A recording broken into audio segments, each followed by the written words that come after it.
All right, so I've worked ahead a little bit so you don't have to agonizingly watch me write everything out. Here's our last line. This is where we left off. All right, and then I said, you know, with this 18 and these 1/2, why don't I distribute that 18 out and put the 9s there? I mean, I could pull the 1/2s out and put the 9 out there, but I said, let's just put the 9 in there. And then the next thing is to substitute the inverse tan of 1/3. So that's a little heavy because, you know, this is going to be inverse tan of 1/3. This is going to be inverse tan of 1/3. So I have secant of inverse tan of 1/3. That's this one times tangent of this one is inverse tan of 1/3. And then I have plus 9 ln. So we're down here. Absolute value of secant, inverse tan of 1/3, tangent, inverse tan of 1/3. So that's just plugging in all the inverse tan of 1/3. All right. Then I put in the minus 0. When you have this lower limit of 0, it's not at all obvious that this is going to come out to be 0. It turns out to be. But you have to really think about it. When I put the 0 into this factor, all right, 9, secant of 0 is actually 1, but tangent of 0 is 0, so this term is 0. This one's a little trickier. When I put in the 0, secant of 0 is 1, tangent of 0 is 0, 1 plus 0 is 1, so I have 1 in here, but then I have ln of 1 is 0. So that's how I get 0 here. This is not at all obvious, so look carefully because it wouldn't have had to have been 0.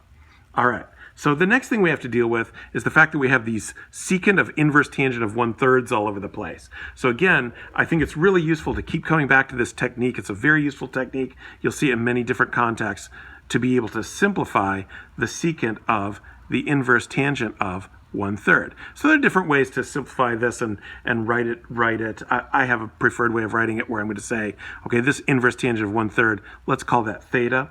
Theta equals the inverse tangent of 1/3.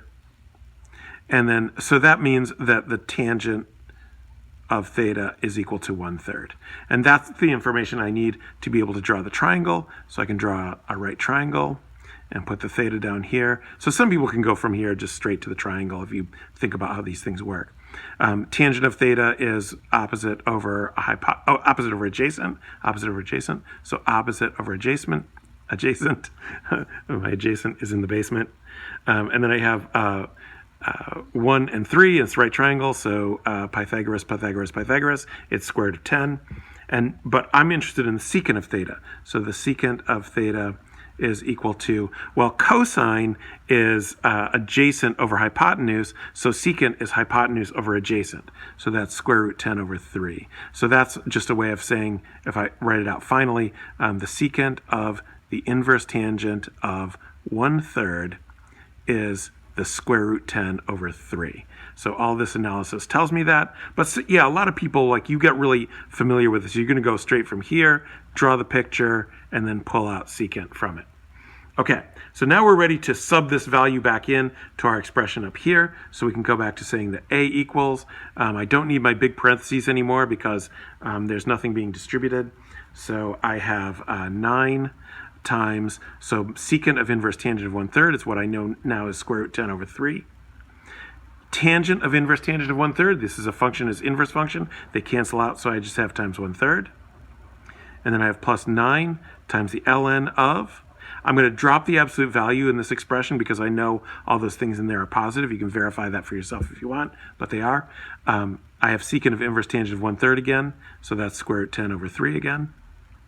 But this time I have plus tangent of inverse tangent of 1/3 is just 1/3. So this is what I have. I can simplify that quite a bit because the 9's cancel with the square root 3's, so I just have square root 10. And then I have plus 9 ln of, oh, we could put this into a common denominator, maybe square root 10 plus 1 over 3.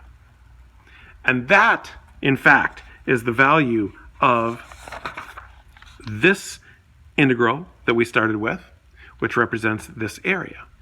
If we want to verify that technologically, just to check our work, we can go and do calculus, integral, integral. We're going to do -1 to 1, -1 to 1. Our integrand is square root of 9 plus x squared. And we're doing dx, and I hit enter, and it looks kind of like what I have, but a little bit weird. So here's the plus square root 10, There's the plus square root 10 right there. Okay. Now the other thing, look what they have. 9 ln square root 10 plus 1 minus 9 ln 3. So what they've done is they've taken this fraction and they've broken it out. So remember, you can they've used ln of a over b equals ln of a minus ln of b. So you have to watch out for, calculators and solutions in textbooks, because they could break things out in different weird ways. So this, we could rewrite this by calling it 9 ln of square root 10 plus 1 minus 9 ln 3. That's breaking up the fraction according to the log rule, and then put the plus square root 10 at the end, and now it matches exactly what I had here.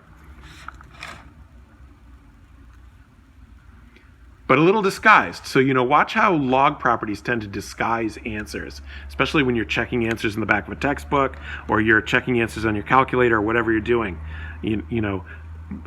When you see this answer and you see this answer, you might not think they match. But in fact, play around with your log rules. Maybe they do. All right, just have a couple more things to say about this in the next video.